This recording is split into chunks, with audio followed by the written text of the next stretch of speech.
Hi sis, good morning. For today's video, so i-flex ko na sa inyo yung mga finisher medal natin ng last month. Oo, mga sis. So, month of July, meron tayong dalawang event na nasalihan. And then, yung dalawang event, na-cancel po yun. Dahil that time, meron pong bagyo. Oo, dalawang magkasunod na event yun. So, na-postpone yun. And then, syempre, walang run. So, yun, ganun na nangyari. Then, ito na yung finisher medal ko ng Rexona 10 Miler Series. Oo. Diyan ginanap yung event sa may Muntinlupa, leg. Oh, so, ito na yun. This is my third medal ng Rexona. So, ayan na siya mga sis. And then, syempre,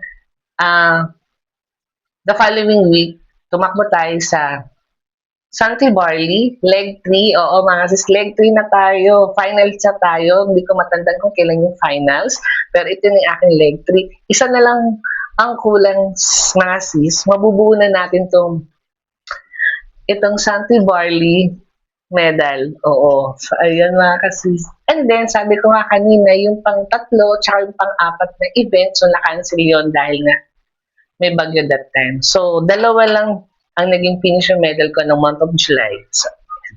So ang gaganda. So, yun lang mga kasis. Maraming salamat. Flex ko lang sa inyo yung ating mga finisher medal na nakuha at na-collection ng month of July. So, ayan na siya. Thank you for watching.